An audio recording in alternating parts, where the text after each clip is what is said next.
for All right, 8 weeks, but for perhaps 8 months or even 8 years. And so just because the study points to one conclusion, it doesn't mean it's accurate. And so, for example, when... So if anyone hasn't caught up, Greg Doucette is trying to take down all of science while having a foundation of science in his principles and his teachings. If you haven't seen part one, go on the channel, find it. I'll probably put it in the pinned comment or something like that. Let's see. Jeff Nippard reduced his training volume in half. He did this. He did. He stated he got stronger and built more muscle, but that's for a brief period of time. Before any powerlifting competition, do you know what all of us do? We train. Again, he got stronger and he got more muscle, but there's so many confounding variables. One could be that basically that he was literally training 2 hours a day, right? So when you're training 2 hours a day, 2 hours in one session, 2 hours in one session, you know what happens? That second half, because he was training 2 hours every workout, no breaks. He was just 2 hours straight. That second half, that second hour, you're not training hard. Your body can't do it. You're not lifting weights heavy, close to failure for 2 hours straight. Okay, I don't care who you are, it's not happening. Train for at most an hour and 15 minutes, roughly that, okay? Personally, I try and keep my training at an hour or less. And so what if high volume does work? It's just the low volume looks better on his measurements because guess what? He's not training for 2 hours. There's confounding variables. This is why we have studies, because they take out these other confounding variables. They do a control group. They just change one variable. Case studies are not... He's using case study to prove this. And it's like... He's just picking the Jeff Nippard example because it suits his beliefs. Easier, with less volume, with less intensity. And do you know what happens because of that? We peak for a meet. We get stronger and lift more weights. And so if we did a study for 2... If you stop lifting and come back and you're stronger, you should probably experiment with less volume because you should be your strongest when you go to do... Like, if I hit chest on Monday and I go to hit it again on Wednesday, I should be the same strength or stronger. If you're weaker, you need to lower the volume. Weeks, do you know what we would conclude? That doing less intensity and less volume builds more strength than training hard. It would be proven. You need to take a deload. If you train harder than last time all the time, you're not going to be as strong because your body's tired. It hasn't fully recovered. And so before a powerlifting competition, or before I do a triathlon or a bike race or anything with a significant amount of effort, we have to go easier. It's known as a taper. This is what we all do. It allows us to peak on meet day to lift at our best. Now, if you extend that deload, you know what happens? You won't improve. You need to continue to train harder than last time. But for brief periods, going easier, it's going to allow you to perform better. And so just because a study 8 weeks long said more volume is better than less volume, doesn't mean that it's true. And if you want to prove anything, you can't have a sample size that's so low. It is true to a certain extent because you can have some joints or whatever and they need to catch up, but your muscle should be ready. With so few participants, with coaches and trainers that don't know what they're doing, using measuring devices that measure what they're supposed to be measuring. You really think that a DEXA scan or an in-body scan can detect somebody growing 1.1 pounds of muscle versus someone growing 1? Because let's be honest, in a month, if somebody trained one way and put on 1 pound of muscle and training a different way, they put on 1.1 pound of muscle, do you know how sensitive the test... If it's across a significant amount of people, what they have 30, 40 people in each group or something like that. Maybe it has a little bit of issues with super small, but like he's making it seem like every study is no significant difference. No, a lot of studies say, no, this really helps. Has to be to accurately determine that. If you have 20 training one way and 20 training the other, and one puts on 1 pound of muscle, and the other group puts on 1.1, the result's going to be statistically insignificant. Does that mean it wasn't significant? Does that mean it didn't work? Of course not. It might have been working better. But you can't prove it because there wasn't enough people. But if there were 1,000,000 people and it was 1 pound and 1.1 and it was done for a year, rather than saying, hey, it's just 1 month, and they repeated the study the next month, the next month, the next month. Wow. Consistently every single month, this group gained 10% more muscle than that group. We conclude that it's better. What if you gave them a supplement that caused water retention? Imagine I had a pill that was a diuretic, but it also built muscle at the same time. Imagine if Turk Builder Max helped you to build more muscle, but caused you to look leaner at the same time. It dried you out, in other words. What would that look like if you, for example, did it for 1 month? In comparison to placebo. Well, let's say it helped you to put on 4 pounds of muscle in a month. That is very, very amazing. That is truly remarkable. 4 pounds in a month is stupendous. But what if at the same time it caused you to have 2 pounds less water retention, aka you were drier, you looked leaner? What would happen is the scale weight would go up too, but you would look leaner. You would look harder, exactly the way you would want to look in competition. Let's compare that to the placebo. The placebo, you put on 1 pound of muscle. Why? Well, because you're training. It's normal. And so group 1 puts on 1 pound of muscle. Group 2 with Turk Builder Max puts on 2 pounds of muscle. You do the measurement tests, you do the in-body scan, the DEXA scan, and so on. And lo and behold, this one went up 1 pound more than that. 1 pound gain versus 2. Do you really think that that's going to be a statistically significant difference? He's right, but this is such a highly specific scenario, and it can totally be remedied by people being like, hey, I look way better, this or that. I think I lost water weight, but gained muscle mass. But I do think before and after pictures are pretty nice. We should probably see the people working. Ideally, we should see people working and see how hard they're training as well. Group A put on 1 pound, Group B put on 2. A little bit. It's not enough. Unless you had 1,000 participants, it's not enough. And so when you get Group A with 15 people and Group B, and Group A gain 1 pound. He's only arguing against significant differences, not literally every other study. And Group B gained 2, it's going to say no statistical significant difference. Does that mean it didn't work? Absolutely not. And so do you see how science is bullshit? Do you see how it makes no sense? When you bring something down, you need to bring in an alternative. Okay, science is not as accurate as people think. And my alternative is I had a dream and I was told training past failure is better. That's my evidence. Okay, cool. Oh, but I feel it better. I don't care what you're feeling. But when I coach people, they respond better to this. That's interesting. Let's write it down. Let's think about it. But there's a lot of other confounding variables that could exist, and a lot more than a study. A lot more variables that could be at play than a study. Okay? It has 10 times the errors, everything you just said. Only thing better is it's a little bit more authentic and realistic. You're training, if you're training people, your experience with that, it's a little bit more real because it is real.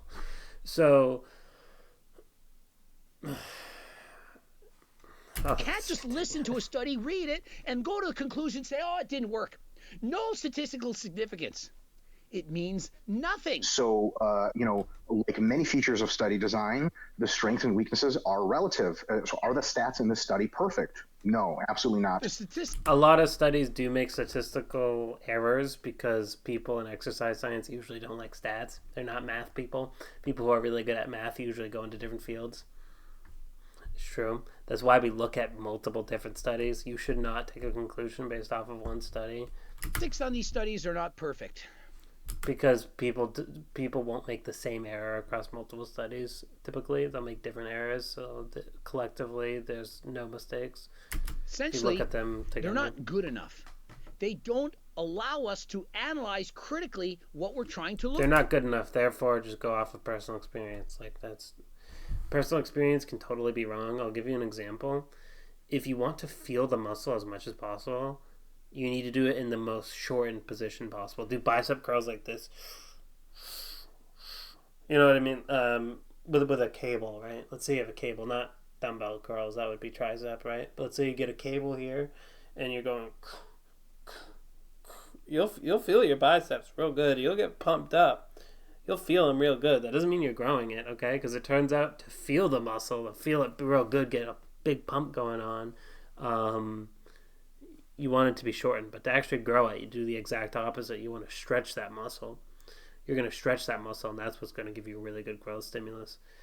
That's just been proven during a lot of studies. I don't really need to get into it, right? But it's been demonstrably, it's been proven when you do a seated calf raise, the gastroc doesn't really turn on because it's not stretched. The soleus is stretched, the gastroc isn't because it crosses the knee joint as well. I know it's like a lot of science I've thrown out there, right? But basically the gastroc shuts off because it's not stretched as much as the soleus. Stretching is pretty important, right? But people say, yeah, but I feel it. Yeah, that doesn't mean that much. It means things in some contexts, but this, no, not so much. There's been studies done as well on people, oh, I feel this, I feel that. Is it going to be better for the hypertrophy? No. Do you know how many people say, oh, I love squats for hamstrings? You know, like I feel my hamstrings in squats. They're almost entirely not turned on because they're at the stretch part of the movement. The hamstrings are the complete opposite of stretch, so they basically turn off. You know, anecdotal evidence, not the best. And so you can't rely on a study. I'm going to be honest. I'm going to give you some information that you are probably not aware of. Oftentimes, supplement companies that are worth millions of dollars, hundreds of millions of dollars, billions, some pharmaceutical companies, they will do the study 10 times over and publish the best results. Because if you repeat a study 10 times over, eventually one of them is... That's true. And he's making a good point. But you also got to keep in mind we're not selling supplements when we're talking about Train to Failure. Going to be amazing. And so picture this. You give everyone Turk Builder Max. You get 20 participants, Group A versus Group B placebo. And you test measurements all throughout the body. Bench press max, squat max, deadlift, shoulder press, clean and jerk, you name it. You do an x-ray. You measure the body. Measure the waistline, the chest, the strength, everything. You do blood work. And you go over all the data. Perhaps you tested 100 things.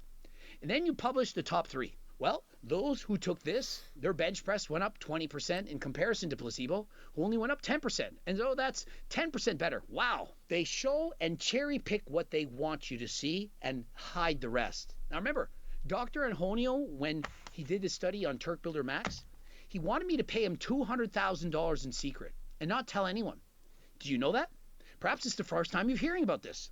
And so I refused. And so what did he then do? He gave the participants one pill for a month, never told them to train, and did an in-body scan to see if they made improvements, and then concluded it doesn't work. You may, in fact, hate me. You don't like my voice. You don't like my videos. You think I'm an asshole. You think I'm a grifter, a liar, a snake oil salesman. You can think whatever you want. But does that sound fair? If you can try to look impartially, unbiased, and analyze the study and say, what does it really say? You need to be able to think and analyze So some people say he is wrong for promoting Turk Builder Max and Platinum and stuff like this, right? And so there's a variety of points people make, and what Greg Doucette's doing right now is he's picking the weakest point, and then he is tackling that point. But that's not what most people bring up. Most people bring up the fact that Turk Builder Max and Platinum have no studies showing any improvement at all. And there's tons of anecdotal evidence of people saying this isn't really working. And then the people that do say it's working, that could totally be placebo. And there's no just long-term good, even good case studies of people, oh, my strength went up here and my did this or that. Like, it's just like, oh, this one gym session, my strength went up. It's like, yeah, probably because you got adrenaline rush because you're hyped up about this, but really it's just doing nothing. Like, it could do something, but like, he's saying, oh, it's better than creatine. It's almost made me feel like I had this steroid. And it's like, you got to have so much nuance to say, it's kind of just what I'm feeling. And understand the bias of the study. I can do that. Perhaps you aren't experienced with this, you haven't practiced this, but when I read studies, I can very quickly see the problems in the study design. No offense, but he hasn't read enough studies. He does not know the new stuff. He's not caught up. You can tell if he watches videos, which is okay. I'm just Don't claim he knows that. The fact that it could be cherry picked and that just because it says there's no statistical significance, it doesn't mean that there is not. When you take a look at all of them together, are basically sufficient for guarded tentative inferences, and they're right on par in the field for what is for stat stickness. You see how Mike Usertel is using a word salad? Do you actually understand anything that he's saying? No. He dances around the topic. Yeah. He bamboozles you. He has a very good vocabulary, and he's like a politician. I am direct and to the point. I tell you exactly what I think without using big words, and I'm simply open, honest, and transparent. I'm not deleting comments. I'm not changing my attitude, my thoughts, my opinions. I'm telling you what I think based on what I've studied, based on my master's, not my PhD. I didn't have an amazing PhD thesis like Mike Isertel, but I did study in school, and I did have the highest GPA. Not that that matters. It actually does. It proves that I worked my ass off to understand this. I have experience, an IFBB Pro card, 59 competitions, 42 of which were natural, and I've coached thousands of athletes. And so when I say I'm telling you what I think, I do believe that it means something. I can't say nothing to that, and man. so if I say this Good job study of that. that says this, it's not really accurate. You can't put all your weight in it. Just because Jeff Nippod threw out a But he's not referring to specific studies. He's just saying this principle, and he's not explaining what the study says, what the claim is. He's strawmanning everything, like bunch of graphs saying you need to train with more volume doesn't mean that he's actually correct. He claims to be a science-based lifter, but he's a dropout dentista. You all notice about Jeff Nippod. He's a dropout dentista. He didn't have a master. He doesn't have exercise science. He's a bro who works out and read some studies and posted some graphs and said this graph et al. And et al. Said et al. Means nothing at all. Everyone is different. And just because a study says you should do this... I mean, everyone's different to a certain extent, but also most of us, 99.999%, have two arms, we have two legs, we all have one head, we have, we're more similar than different, I would argue, and you have to give a real reason why somebody's body would respond entirely different than somebody else's. If there's a group of 100 people, there's 100 people and they all show increase doing this specific thing, to say yeah but I'm different is like, how do you know? There's a much bigger chance that you are getting something wrong, feeling something different. That's a much bigger chance than you're right and you just felt it out and you're like, nah, I'm different than these guys. Many sets. Most of the time it's like 6 studies too proving the same thing. That's this like many reps or this much weight doesn't mean that it's true. It perhaps means whatever. On average, for the average person, perhaps within one standard deviation of the mean, perhaps it's best for them. But what if you're an outlier? What if you're on steroids or SARMs? What if steroids do change the game, to be fair? That's a good point. You're an advanced lifter. What if you don't enjoy training that way? Everything is important. What if you don't enjoy training that way? But you just said you have to train harder than last time. What if people don't want to do that? What if people don't want to go past failure and start swinging around? There's a variety of things you can do, right? There's a variety of things you can do. You can lower the intensity but up the volume. You can up the intensity and lower the volume. There's a big spectrum in between these, right? Because if you increase the intensity, your volume goes down. If you increase the volume, your intensity has to go down.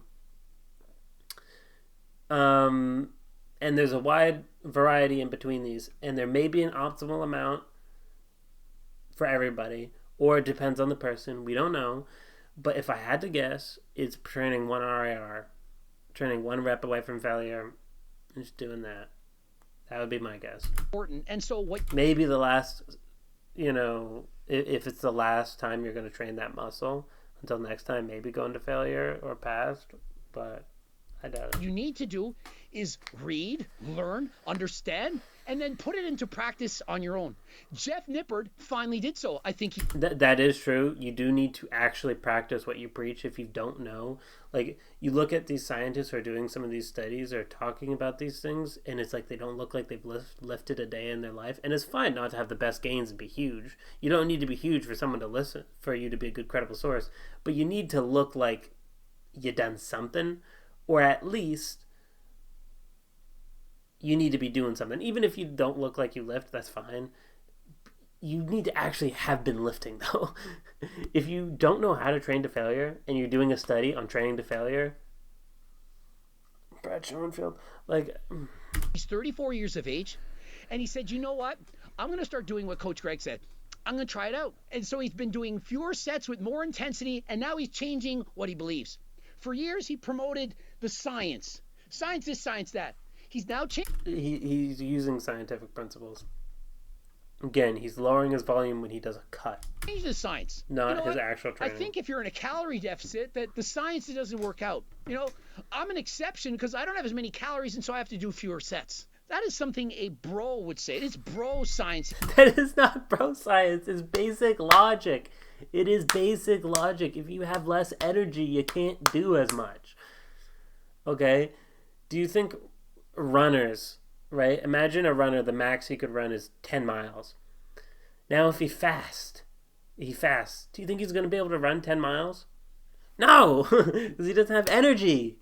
That's not bro science. That's basic logic. He's explaining. And so the next time you see a science-based lifter quote science, ask yourself, is it actually science? Is it actually true? What would Coach Greg say? What would Coach Greg think? Go stuff. and read the article and try to find the holes in the study.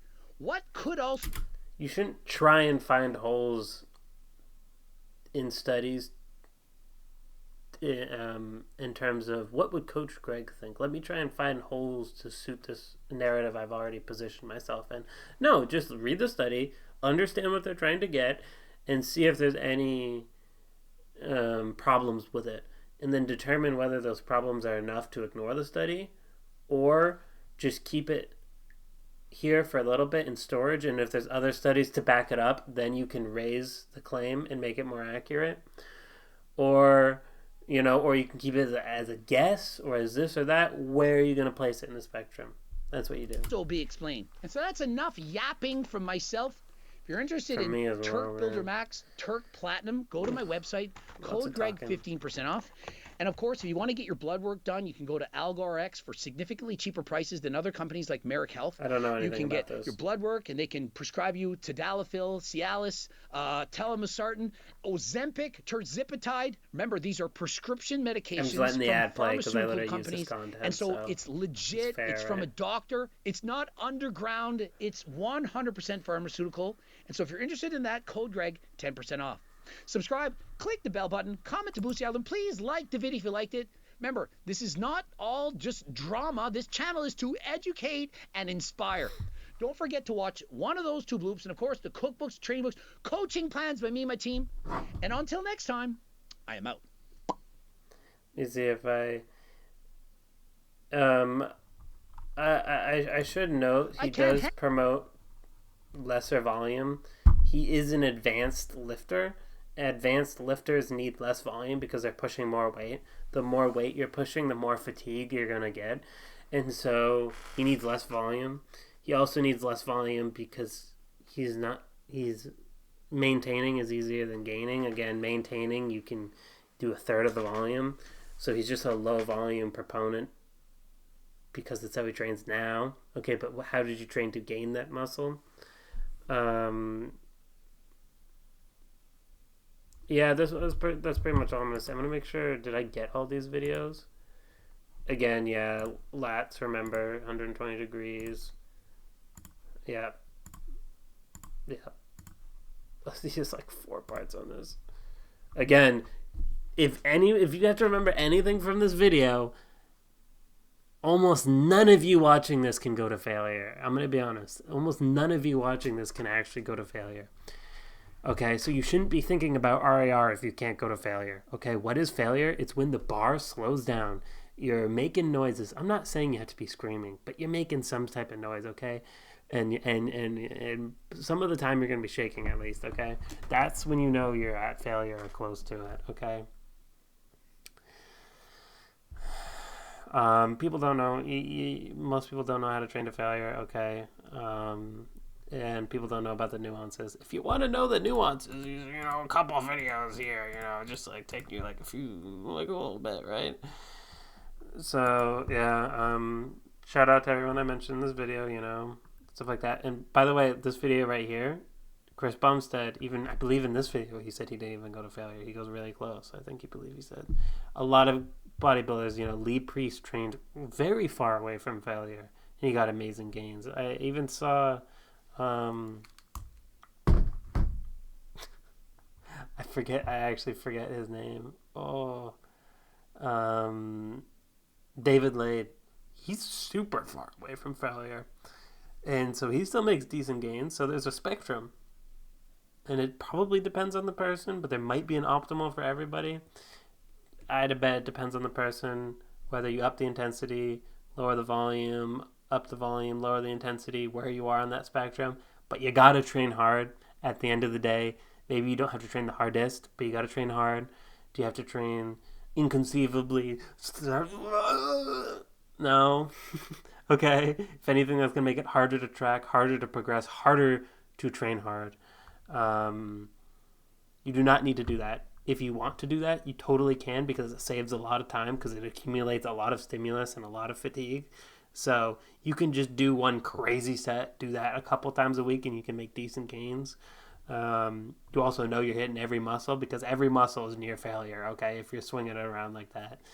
So totally has practicality, but to say everyone needs to do that, no. Okay, just flat out, just no, all right? Wishing everyone a good day, good night, whatever. If you have any suggestions, just pop it in the comments or whatever. If you think I take too long to explain anything, you can tell me as well. If anyone actually watched both of these parts, shout out to you. But all right, have a good night, everybody, or good day, whatever.